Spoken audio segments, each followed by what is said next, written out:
வினோதினி, அவங்க சொன்ன வார்த்தை உன் மனசை எவ்வளவு பாதிச்சிருக்குன்னு என்னால நல்லாவே புரிஞ்சுக்க முடியுதுமா. அந்த சோகத்தை நீ முகத்துல காட்டலைனாலும் உன் மனசு படுற வேதனை என்னன்னு எனக்கு தெரியுது. நானும் உன் வயசை தாண்டிதாமா வந்திருக்கேன். இது ஒன்றும் தடவை இல்லைம்மா. இது மாதிரி பல சங்கடங்களை பல தடவை கடந்துதான் நான் வந்திருக்கேன். எனக்கு இந்த வலி புதுசு இல்லை.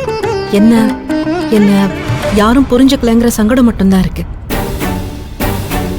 எனக்கு வீட்டுக்காரர் இல்ல, அவரு வரமாட்டாரு, நான் அம்மங்கள் இந்த எல்லாருமே நினைச்சிட்டு இருக்காங்க.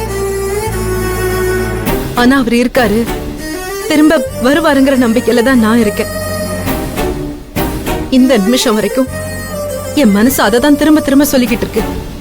என் நம்பிக்கைக்கு தானேமா நான் வாழ முடியும். நான் இப்படி இருக்கிறது ஒன்றும் குத்தம் இல்லையே.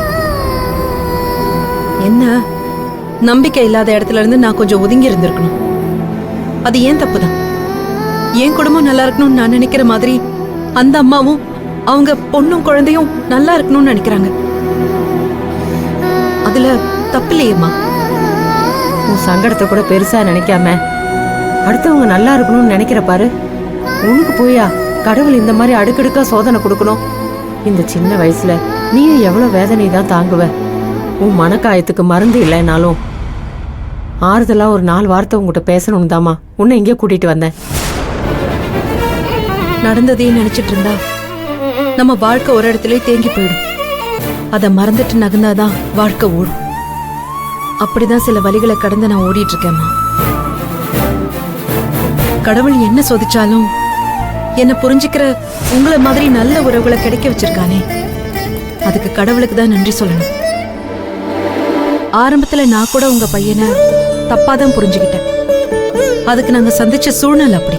அதுக்கப்புறம் ஏன்னா தப்புங்கிறத நான் உணர்ந்துட்டேன். ஒரு பொண்ணோட வலியை புரிஞ்சுக்கிட்டு அவருக்கும் உணர்வு இருக்கு, அத மதிக்கணும்னு நினைக்கிறாரு.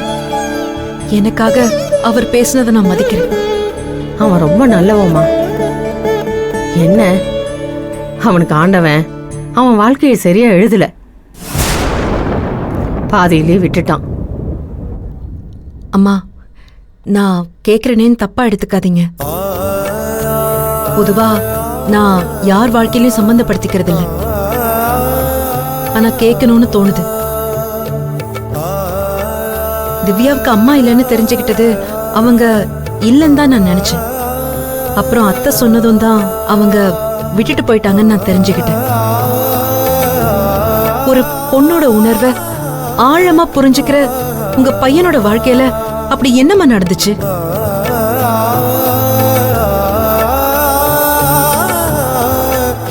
அம்மா, சொல்லக்கூடாத விஷயம்னா சொல்ல வேண்டாமா? எனக்கு ஆறுதல் சொன்னா உங்க மனசுல இருக்கிற வலிக்கு கொஞ்சம் ஆறுதலா இருக்கலான்னு தான் கேட்டேன். அது உங்களை சங்கடப்படுத்திருந்தா என்ன மன்னிச்சிருங்க. என்னம்மா நீ பெரிய பெரிய வார்த்தையெல்லாம் பேசிக்கிட்டு? உங்ககிட்ட சொல்றதுக்கு எனக்கு என்னம்மா தயக்கம்?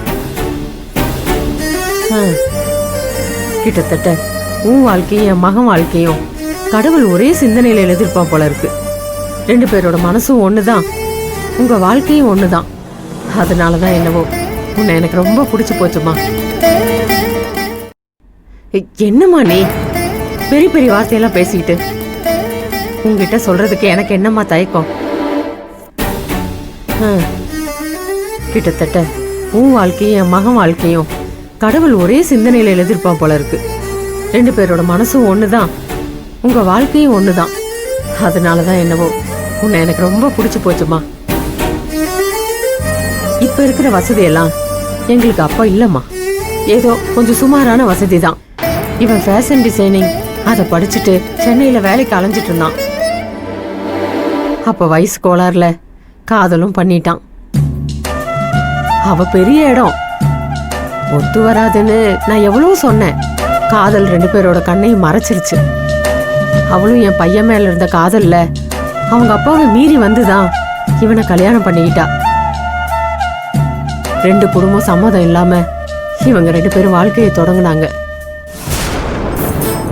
காதல் பண்றப்போ அவ அவங்க வீட்டுல அவங்க அப்பாவோட வசதியில இருந்தா, அதனால அவளுக்கு காதல் கசக்கல. ஆனா கல்யாணத்துக்கு அப்புறம் பையனோட அன்பு மட்டும்தான் இருந்தது, வசதி இல்ல. அதனால கல்யாணம் கசந்துருச்சு. அவளால இவனை புரிஞ்சுக்கிட்டு ஒரு சாதாரணமான வாழ்க்கை வாழ முடியலம்மா. தினம் தினம் இவளால ஒரு பிரச்சனைய என் மகன் அனுபவிச்சுக்கிட்டு தான் இருந்தான்.